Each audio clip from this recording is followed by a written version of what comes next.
사도행전 2장 37절부터 42절까지 말씀 제가 봉독을 하겠습니다.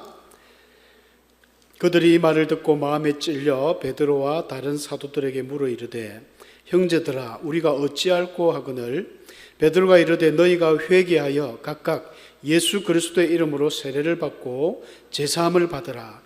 그리하면 성령의 선물을 받으리니 이 약속은 너희와 너희 자녀와 모든 먼데 사람 곧 주 우리 하나님이 얼마든지 부르시는 자들에게 하신 것이라 하고 또 여러 말로 확정하며 권하여 이르되 너희가 이 패역한 세대에서 구원을 받으라 하니 그 말을 받은 사람들은 세례를 받음에 이날의 신도의 수가 3,000이나 더하더라.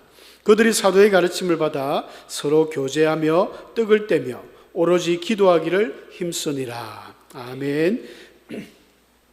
반갑습니다. 날씨가 많이 좀 시원해진 것 같습니다. 또 밤에는 조금 추울 수도 있고 또 낮에는 덥고 이럴 때 또 한절기 우리 어르신들 건강 유의하시고 또 우리 건희현이도 건강 잘 유의해서 건강한 또 멋지고 행복한 아름다운 이 가을을 만끽하기를 바랍니다. 예수님께서는 십자가 지시고 3일 만에 부활하셔서 이 세상에 계실 때에는 40일을 제자들과 함께 있었습니다. 사도행전 1장에 보면 그렇게 나오죠. 40일 동안 제자들과 함께 있다가 이제 제자들이 보는 앞에서 하늘로 스르륵 이렇게 성천을 하셨습니다. 예수님이 이렇게 하늘로 올라가셨다는 것은 요즘 아이들은 아이언맨처럼 슉 가는 그런 걸 상상할지 모르지만 실제로 저는 그렇게 생각합니다. 예수님이 마지막 날 재림 때가 되면은 예수님이 다시 오신다고 하셨고 바울도 그랬고 예수님도 그랬고 그때까지 그리스도 안에서 죽은 자들이 먼저 일어나서 하늘에 올림받고 또 그때까지 살아있는 성도들은 또 똑같이 공중에 들림받는다 했습니다. 그 들림받는다 이걸 영어로 휴거라고 그러죠. 휴거. 그 휴거의 그 모습을 예수님이 예시로 보여준 거예요. 어떻게 인간이 하늘로 난다는 그 거짓말 같은 그런 영화에서나 나오는 이야기가 어떻게 있을 수 있나? 있을 수 있습니다. 예수님이 직접 보여주셨거든요. 가톨릭에서는 마리아가 성천했다는데 마리아는 성천 안 했고요. 예수님 외에는 성천하신 분이 아무도 없습니다. 그러니까 예수님께서 이 성천하셨듯이 우리도 먼 훗날 주님이 오실 그날이 되면 다 이렇게 올림 받습니다. 얼마나 기대되십니까? 그때까지 살아계시면 설령 그때 먼저 또 죽어서 무덤에 있을 수도 있지만 무덤에 있어도 살아납니다. 에이, 무덤에 죽은 시신이 다 썩어가지고 뼈밖에 없는데 어떻게 살아나? 안 믿어집니까? 그거 믿으라고 에스겔서에 보면 마른 뼈대를 붙여가지고 하나님 두닥두닥 붙여서 살도 붙이고 건죽도 붙이고 다 보여주셨잖아요. 예수님이 십자가 지실 때도 그 무덤에 잠자던 자들이 많이 일어났습니다. 그런 것들은 하나님이 미리 보여주시고 너희들도 그렇게 된다. 희망을 가져라. 그런 것입니다. 예수님께서는 성천하시기 전에 사도행전 1장 4절 5절 이런 말씀을 하셨습니다. 너희들 예루살렘을 떠나지 말고 내게 들은 바 아버지의 약속하신 것, 아버지의 약속하신 것이 곧 성령이죠. 다른 보혜사. 예수님이 항상 제자들에게 이야기하셨습니다. 내가 늘 너에게 이야기했던 다른 보혜사, 하나님이 약속하신 것이 올 거다. 그러니까 기다려라. 몇 날이 못 되어서 너희가 성령으로 세례를 받을 것이다 라고 이야기를 해주셨습니다. 그리고 올라가셨어요.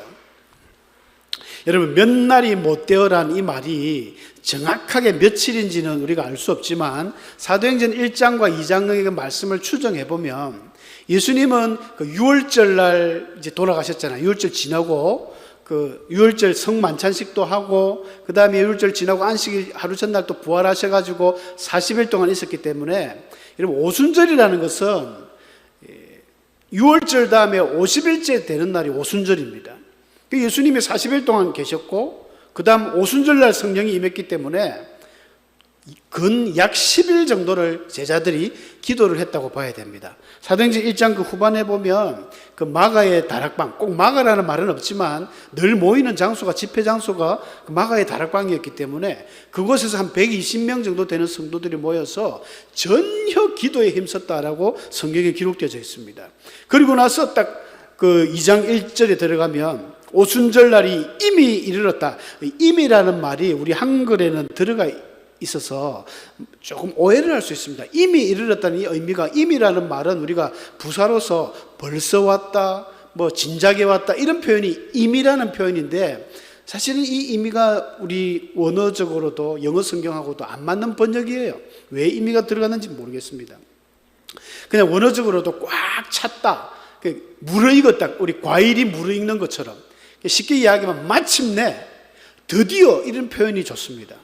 그러니까 오순절이 드디어 이르렀다. 누가가 사도행전을 기록했지 않습니까? 누가의 입장에서, 기록자의 입장에서 볼 때 성령이 이 세상에 왔다는 것은 정말 대단한 일이거든요.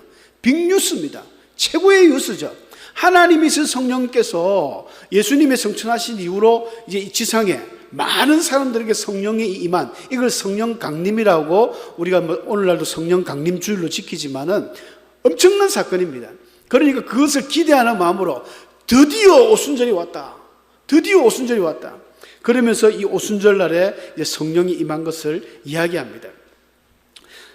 성령이 임하니까 사람들이 반응들이, 나타나는 모습들이 여러 가지 나타났는데, 오늘 사도행전에 기록된 것만 보면 우리가 47절 안 읽었지만 오늘 2장 끝절입니다. 세 가지 모습이 나왔어요. 딱 정확하게. 성령을 받은 사람들이 하나님을 찬미했다. 찬미는 뭐 하나님의 그 아름답게 찬양하는 걸 찬미라니까 다 통틀어서 찬양입니다. 찬양. 노래로 찬양, 기도로 찬양, 입술로 찬양, 악기로 찬양, 모든 것을 하여튼 하나님을 찬미하는 이런 행동이 나타났고, 두 번째는 온 백성에게 칭송을 받았다는 거예요. 여러분, 성령 받은 사람들은 여러분들도 이제 성령을 받고 처음 예수 믿을 때가 뜨거운 마음일 때는 어땠습니까? 아침에도 일어나면 하나님 감사합니다, 오늘도 깨워주셨군요, 하나님 할렐루야 찬양합니다. 막 수시로 찬양이 나오죠. 입술에서 막 찬송이 나오고 막 기도가 나옵니다. 버스를 타나 어디를 가나 하나님 저 어디 가는데요, 하나님 지켜주시고 24시간이 하나님과의 동행합니다. 그런 삶이 됩니다. 근데 이제 그런 개인적인 은혜가 충만한 걸로 끝이 나면 안 되고, 이 초대교회 때는 그런 은혜가 충만하다 보니까 이것이 바깥으로 번져났습니다. 그래서 온 백성에게 칭송을 받았다는 것은 많은 사람들에게 호의를 베풀었다는 것이죠. 예루살렘 교회가 뭐 시작되고 또 어려운 사람들이 많으니까, 여러분 성령을 받고 은혜를 체험한 사람은 교회 내에서만 맨날 할렐루야 할렐루야, 교회에서만 믿음 좋은 사람은 물론 그것도 필요하지만은 더 성숙한 그리스도인들은 세상에 나가서 여러분들이 있는 장소에서 빛으로 소금으로 사는 겁니다. 그래서 이 초대교회 성도들은 하나님의 성령을 체험하니까 하나님도 찬양하면서 막 좋은 일을 한 거예요. 많은 사람들에게 의를 베풀고 선을 베풀고 도와주고 구제해 주니까 백성들이 야 칭찬을 하더라는 겁니다. 마치 안디옥 교회의 그리스도인들 이름 처음 등장할 때처럼 저 사람들은 그리스도인이더라. 그들이 비록 조롱했지만 뭔가 다르다는 것을 보여줬잖아요. 하나님이 이런 모습을 딱 보니까 날마다 구원받는 사람을 더해 주셨다는 것입니다. 여러분, 이 전도 폭발이라는 것은 진짜 유명한 어떤 부흥 강사가 와가지고 막 설교를 잘해서 뭐 이래도 전도 폭발이 일어날 수 있지만, 가장 성경적인 전도 폭발 운동은 우리 성도님들 개개인 한 사람 한 사람이 성령 충만 받고 은혜 충만해서 주위에 그냥 복음을 몸으로 전하고 막 말로만 입술로만이 아니라 행동으로 전하면요, 세상 사람들이 다 알아봅니다. 야, 무지개 전원교회 성도들은 참 다르다. 밀양의 어떤 교회들은 맨날 말만 하고 예수 믿으세요, 구원받으세요, 천국 가세요 막 말만 하는데 이 사람들은 뭐가 하는 게 다르다. 뭔가 보면 여러분들이 섬김이 있어야 됩니다. 그리스도인들의 섬김이 없는 그런 신앙은 문제가 있는 거예요. 이웃을 돌아보고. 그래서 예수님이 한 율법사가 예수님에게 와서 그런 이야기를 했습니다. 선생님, 사람이 그 계명 중에 어느 계명이 제일 큽니까? 예수님을 시험했잖아요. 지는 다 알고 있으면서 율법사니까. 근데 예수님이 뭐라고 말씀하셨냐면은 첫째 되는 계명이 주 너의 하나님을 사랑하라. 마음을 다하고 목숨을 다하고 뜻을 다해서 사랑하라. 이보다 더 큰 계명이 없느니라. 그리고 나서 이어서 하시는 말씀이 두 번째로 내 이웃을 내 자신과 같이 사랑하라. 이것은 온 율법과 선지자의 강령이다. 핵심이다. 핵심. 그러니까 율법이 613가지라고 합니다. 613조의 그런 조항이 있지만 그 중에 딱 두 개로 추락하면 하나님 사랑, 이웃 사랑. 혹시 우리 성도님들 중에 하나님 사랑은 잘 되는데 이웃 사랑이 잘 안 된다. 옆집에 김씨, 앞집에 박씨, 너무 싫다. 짜증난다. 얼굴만 봐도 짜증난다. 회개하셔야 됩니다. 그런 사람들 저번에 말씀드린 주기도문 하면 안 돼요. 우리가 우리에게 죄 지은 자를 사하여 준 것 같이 우리 죄를 사하여 주옵시고 그렇게 말할 자격이 없습니다. 용서하시고, 이제 추석 다가오죠. 숙제 드립니다. 앞집 옆집 뒷집 할 것 없이 감 한 쪼가리라도 갖다 드리세요.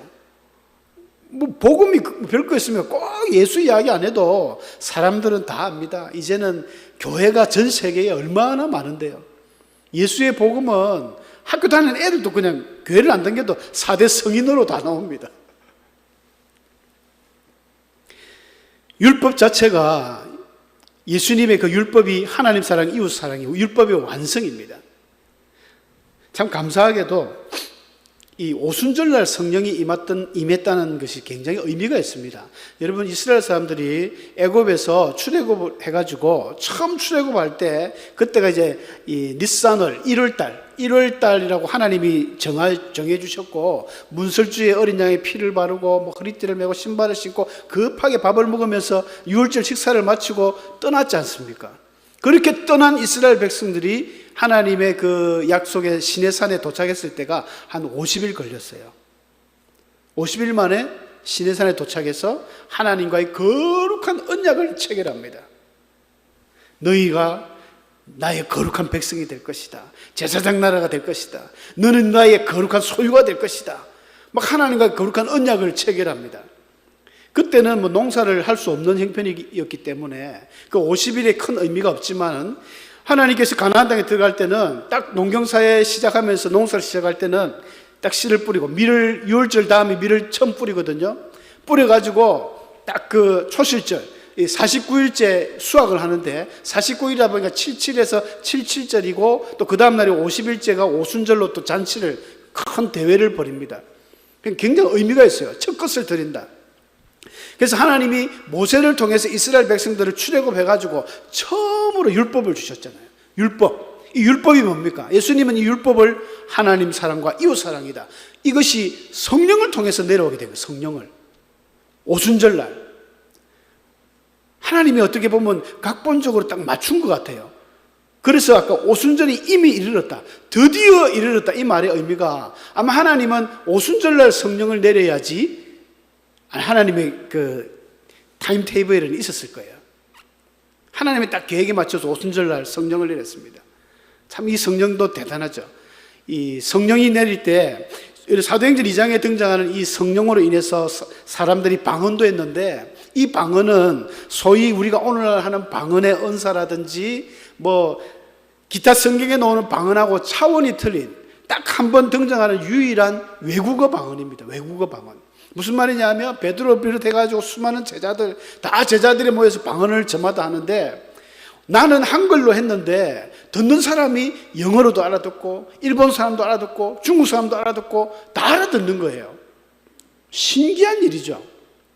이것은 그 창세기 11장에 나오는 바벨탑 사건과 정반대의 사건입니다. 여러분, 바벨탑 사건은 하나님은 너희는 온 땅에 편만하라, 충만하라, 땅을 정복하라 이렇게 흩어지기를 명령했는데, 바벨탑의 사람들, 인간들은 탑을 저 하늘에 덮게 해가지고 하나님과 대적하려고 그랬죠. 그래서 하나님이 그들의 언어를 혼잡하게 해버렸습니다. 언어가 소통이 안 되니까 야 벽돌 가져오나 하니까 물을 가져오고, 야 삽 가져오나 이러니까 도끼를 가져오고, 도대체 이제 공사가 안 되는 거예요. 그래서 아이고 안 되겠다, 이제 헤어지자. 각자 다 뿔뿔이 흩어졌습니다.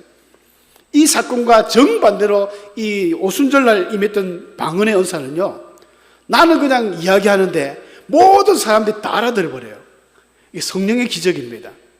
신기하지 않습니까? 바벨탑 사건은 다 흩어버렸는데 성령의 이 역사는요, 화합되게, 소통되게 만들어버렸습니다. 저는 이제 주일학교 사역을 좀 오래 했기 때문에 어린이들 중고등부 청년 오래 했지 않습니까? 근데 가끔 어린이들 설교하다 보면 그런 생각이 듭니다. 야, 이 어린 놈들이 내 설교를 알아들을까?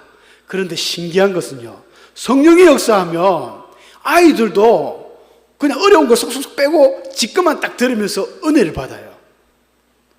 어른들도 마찬가지입니다. 목사님이 막 설교를 하잖아요. 설교를 하면 이게 어떤 좀 지식층에 맞는 설교가 있고 또 남자 편에 또 여자 성도에 맞는 그런 설교들이 있겠지만, 희한하게 은혜가 있으면, 성령이 충만하면 샥샥샥샥 해가지고 내 것만 싹 받아들여요. 그래서 똑같은 목사님 설교인데 어떤 분들은 야, 나는 오늘 이게 너무 은혜돼서, 어떤 분들은 야, 내한테 이게 딱 맞는 말씀이어서 같이 역사를 해버립니다. 이게 소통의 역사, 이게 성령의 기적입니다. 은혜가 없으면 어떻게 되겠습니까? 우리 박효철 집사님 지난주에 이 특강을 막 했는데, 은혜가 없으면요, 목사님도 20분 30분밖에 안 하는데 와 저리 오래 하노?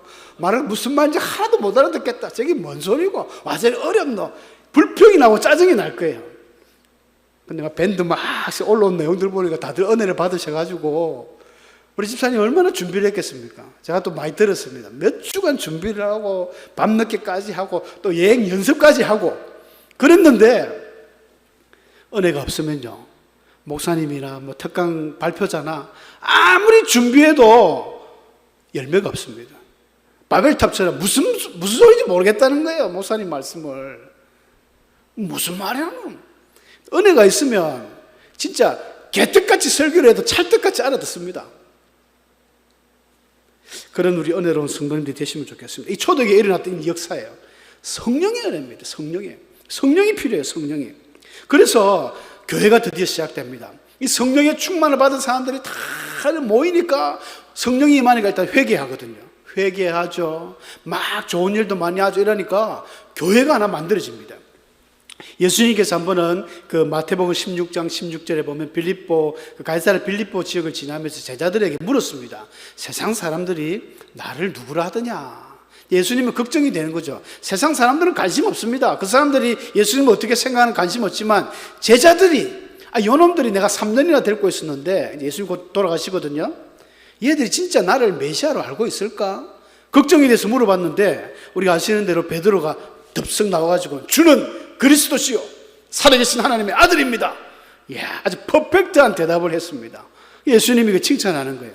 바요나 시몬아, 네가 참 복이 있다. 근데 네가 그걸 똑똑해서 한 게 아니라 하늘의 아버지께서 성령으로 네게 가르쳐 준 거다. 그러면서 예수님이 내가 이 반석 위에, 이 반석은 베드로의 고백입니다. 믿음의 그 고백 위에 내가 내 교회를 세우리니 음부의 권세를 이기지 못한다. 성령을 통하여 베드로가 깨달은 그 믿음의 고백 위에 교회가 세워진 거예요. 교회라는 것은 헬라어로 에클레시아, 많이 들어보셨을 것입니다. 에클레시아, 이게 합성어인데 에크가 이제 불러내어서 모은다는 것이거든요. 밖에서 불러내어서 모으는 것을 교회다, 모아졌다. 그래서 이 사도행전 2장에 나오는 성령의 역사를 통해서 많은 사람들이 이렇게 불려져서 한 군데 모여진 것입니다. 이제 교회가 시작되는 거예요. 얼마나 모여졌을까요? 베드로가 한번 설교를 했지 않습니까? 사람들이 신기해가지고 야, 우리말로 들린다? 신기하다? 그러면서 베드로가 한편 설교를 했습니다. 성령 받기 전과 받은 후에 제자들의 모습이 완전히 다릅니다. 저와 여러분도 그럴 거예요. 성령 받기 이전의 삶, 성령 받고 난 이후의 삶이 다릅니다. 이 베드로가 어디서 용기가 났는지, 평상시에는 막 부끄러워서 말도 못하는 사람이 막 1장 설교를 하는데 예수님에 대해서 설교를 합니다. 이 메시아를 너희들이 못 박아 죽였다. 그러니까 사람들이 가슴을 치면 우리가 어찌할꼬, 그때 회개한 사람이 41절에 우리가 아까 읽었습니다마는 3,000명이나 되는 거예요. 3,000명이나. 이날의 신도의 수가 3,000이나 더하더라. 이야, 3,000명. 안 놀라시네요. 우리 무지개 저녁에 한 1,000명만 와도 전국에 떠들썩하게 신문에 날 건데 3,000명이 왔어요. 놀라지 마십시오. 4장 몇 절입니까? 4장 4절에 보니까 이번에는 5,000명이 왔어요. 5,000명이. 그 성전 미문에 그 하반신 마비 온 장애인을 갖다가 내가 금과은은 내게 없으나 내가 나사렛 예수 이름으로 명하노니 일어나 걸으라 하니까 그 사람이 벌떡 일어났잖아요. 그리고 온 사람들이 구름대처럼 양떼처럼 몰렸을 때 또 베드로가 막 일장 연설을 해버리니까 이번에는 5,000명이나 남자의 수만, 이스라엘 사람들은 남자의 수만 집계를 하니까 그럼 여자 수까지 포함하면 도대체 이게 얼마나 될까요?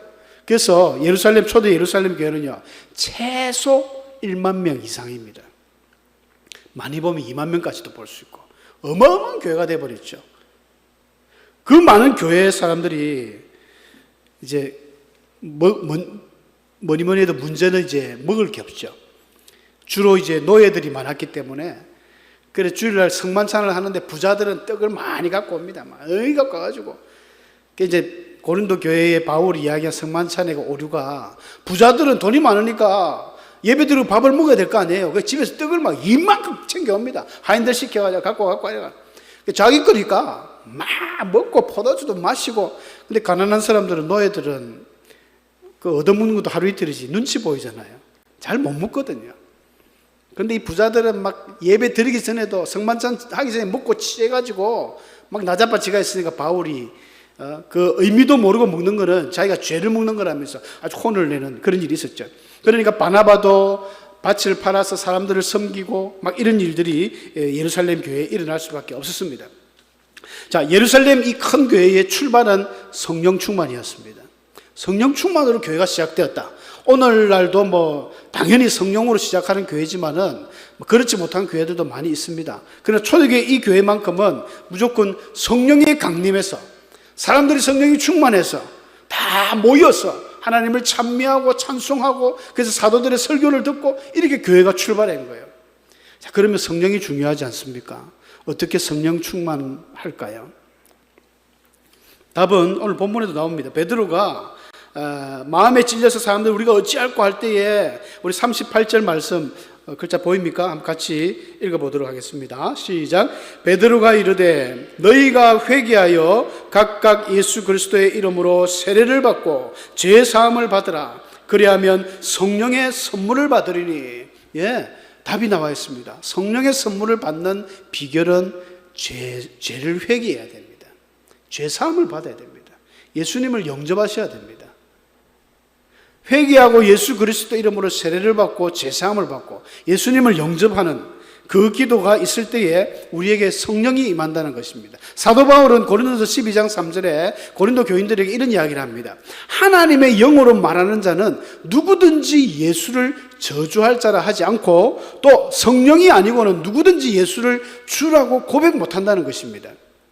이 자리에 모인 우리 모든 성도님들은 예수님을 우리의 구세주, 구주, 주 고백하십니까? 고백하시죠. 예. 그 고백 안 하면 성령이 없습니다. 우리가 처음 믿을 때 주님은 나의 주님이시요 나의 구세주요 나를 구원할 분이십니다. 주님 때문에 내 모든 죄가 용서받았고 주님 때문에 내가 천국 갑니다. 이 고백이 있어야 돼요. 이 고백 없으면 여러분 천국 못 갑니다. 죽어도 깨어나도 못 갑니다.